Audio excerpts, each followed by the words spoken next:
Mga kabombokaster nation, naglandfall na kagabi sa Taiwan ang bagyong Karina. Ito ho'y naitala alas 12 ho ng hating gabi. At nananatiling nakakaapekto ang naturang bagyo sa kabuuan po ng Taiwan.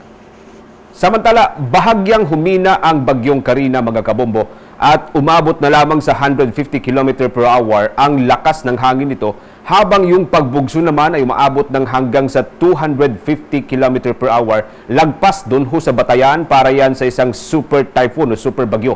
Kumikilos pa rin ang bagyong Karina sa direksyon na Hilaga. Ito ho'y sa bilis na 20 km per hour, mas bumilis kaysa doon sa 15 km per hour na naitala kahapon ho yan ng tanghali. Sa kabila ho ng epekto ng bagyong Karina doon sa bahagi ho ng Taiwan, ang Batanes ay nasa ilalim pa rin po ng signal number 1 at patuloy na nakakaranas ng malakas na hangin at mga pag-ulan. Bawal pa rin po ang pumalaot sa mga katabiang sakop pa rin ng Northern Luzon, lalo ho doon sa probinsya ho ng Batanes, lalo na ito sa mga maliliit na mga sasakyang pandagat o mga bangkang pangisda. Kaninang alas 6:20 ng umaga, mga kabombokaster nation, tuluyan na pong lumabas ang bagyong Karina sa Philippine Area of Responsibility, pero maapektuhan pa rin po tayo ng mga pagulan na dulot pa rin ng naturang bagyo. Ito hong bagyong Karina, mga kabombo, ay nakakaapekto doon po sa kabuuan ng Taiwan, pero maliban po sa Taiwan ay naapektuhan din ang ilang bahagi po ng China dahil pa rin sa lakas ng naturang bagyo. Yan muna ang ating ulat panahon. Manatili pong nakatutok sa Bombo Radio Philippines at ihatid po namin sa inyo ang pinakahuling update sa lagay ng panahon sa pamamagitan po yan ng Bombo Radio Philippines Weather Center.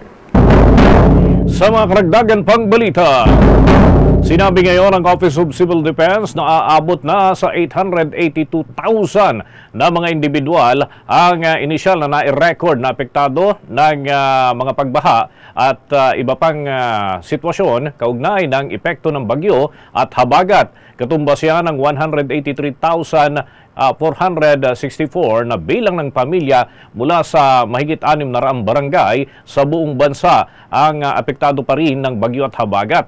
Nakalagay naman sa 90 po ang mga evacuation centers at yan ay nasa 35,000 mahigit na mga individual ang pansamantalang nanunuluyan doon. Sinabi nga ni Office of Civil Defense spokesperson Edgar Posadas na mas maraming mga mamamayan ang piniling makisilong na lamang sa kanilang mga kaanak at hindi na doon sa mga evacuation centers. Kahit na nakisilong ang mga ibang kababayan natin doon sa kanilang mga kamag-anak ay patuloy pa rin minomonitor ng mga tanggapan ng gobyerno. Ilan sa mga lugar na patuloy na binabantayan ng Office of Civil Defense ang Metro Manila, Central Luzon at bahagi ng Calabarzon na pangunahing naapektuhan ng naturang sama ng panahon.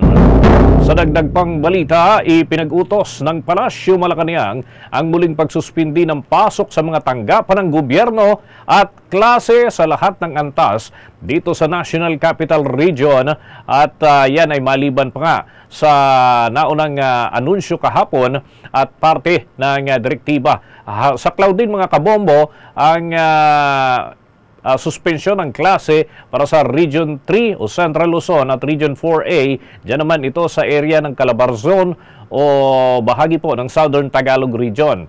Ayon pa kay Executive Secretary Lucas Bersamin, ginawa nga ang naturang hakbang sa harap na rin ng patuloy na pagbuhos ng ulan na nagdulot ng mga pagbaha dahil yan sa habagat at bagyong Karina at upang makatulong din sa pagsisikap ng gobyerno at pribadong sektor na masagip ang mga nangangailangan at makabangon para sa relief operations at ganoon din yung rehabilitasyon sanhi ng kalamidad. Gayunman, ayon nga kay Bersamin, magpapatuloy pa rin ang operasyon at magbibigay ng kinakailangang serbisyo ang mga ahensya ng pamahalaan para na rin sa bahagi ng kanilang tungkulin at pagbibigay ng pangunahing serbisyo at lalo na sa aspetong pangkalusugan at paghahanda o pagtugon sa mga sakuna at kalamidad. Ipinaubaya naman ng Palasyo Malacañang sa kanilang management o pinuno ng mga tanggapan. Yan ay para sa pribadong mga kumpanya at opisina ang suspensyon ng kanilang pasok o kung tuloy pa ang kanilang opisina. Samantala, kaugnay pa rin sa epekto ng bagyong Karina dito sa Pilipinas at ang hanging habagat, may magagamit pa ang national government na 11.12 billion pesos na calamity fund sa harap yan ng matinding pagulan at kabi-kabilaang pagbaha bunsod ho ng Bagyong Karina at itong southwest monsoon o ito hong hanging habagat.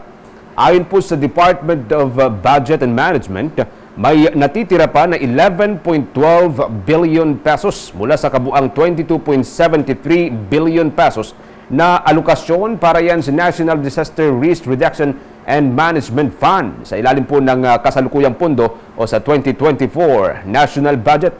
Sinabi nitong si Budget Secretary Amen ng Pangandaman na magagamit ang pondo para sa relief at rehabilitation services sa mga apektadong komunidad o mga apektadong lugar. Bukod dito, may kanya-kanya rin umanong mga Quick Response Fund ang mga kaukulang ahensya.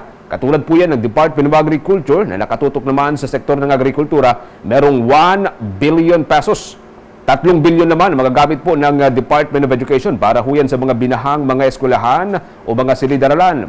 500 million pesos sa ilalim naman po ng Department of Health. Tig 50 million pesos para huyan sa Bureau of Fire Protection at Philippine National Police at 500 million pesos sa Office of Civil Defense.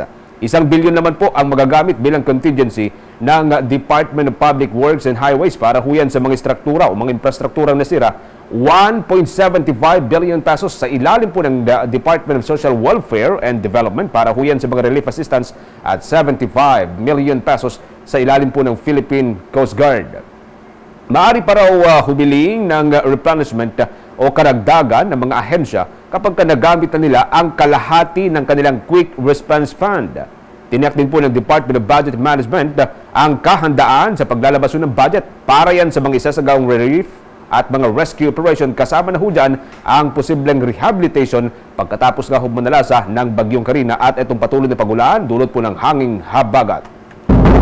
At abangan mamaya mga kabombo, mga ka-Star Nation, ang tanggapan ng Department of Social Welfare and Development ay may pagtitiyak ng kanilang kahandaan na magkaloob ng mga tulong doon sa mga residente na pangunahing naapektuhan ng pagbaha, lalo na po dito sa Metro Manila at maging sa mga karatig na lugar na nakaranas din ng matinding epekto ng Bagyong Karina at pinaigting na hanging habagat na nagdulot nga ng mga pagbaha. Mamaya lamang yan mga kabombo, mga ka-Star Nation. Samantala, inanunsyo ng Department of Trade and Industry ang pagpapatupad ng price freeze sa mga pangunahing pangangailangan sa National Capital Region o mga pangunahing bilihin sa National Capital Region. Ginawa po ang hakbang kasunod na rin ng deklarasyon ng State of Calamity ng Metro Manila Council dito ho sa National Capital Region dahil sa mapaminsalang epekto ng Bagyong Karina at itong habagat. Sa kalatas na inilabas ng Presidential Communications Office, sinabi nitong si Department of Trade and Industry Secretary Alfredo Pascual Jr. na mananatiling price freeze habang umiiral ang state of calamity. Anya, ang Department of Trade and Industry ay mahigpit na nakikipag-ugnayan sa kanilang regional office sa National Capital Region upang masubaybayan ang kasalukuyang sitwasyon o estado at matiyak ang availability ng mga mahahalagang bilihin. Availability o supply po yan ng mga pangunahing bilihin dito sa National Capital Region.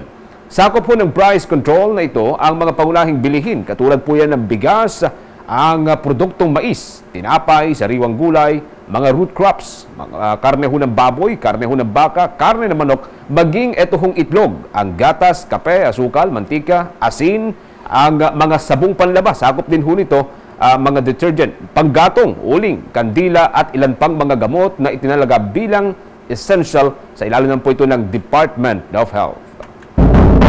Sa iba pa nating balita, kontento naman si Pangulong Ferdinand Bongbong Marcos Jr. sa pangkalahatan na pagtugon o response ng iba't ibang ahensya ng gobyerno hinggil sa epekto ng Super Typhoon Karina at ang pinalakas na hanging habagat.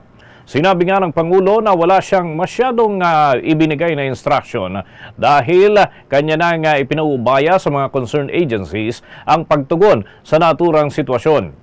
Bili na lamang ng Presidente sa mga ito na mag-focus sila sa mabuting diskarte sa mga pamamaraan na kinakailangan at hindi na ipasok pa ang mga issue na hindi naman kinakailangang lubos. At pinatitiyak ng Pangulo ang Department of Public Works and Highways na agad daw na makatugon doon sa mga lugar na nagkaroon ng landslide.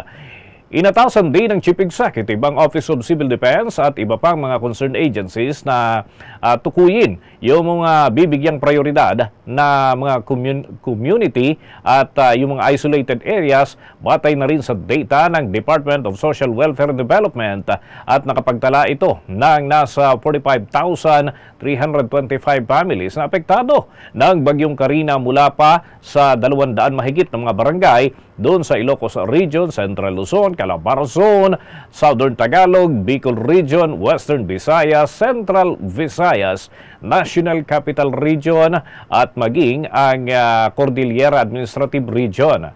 Nasa mahigit 1,000 pamilya o katumbas ng 6,000 individual naman ang kasalukuyang nasa mahigit 100 mga evacuation centers na minamantini ng pamahalaan.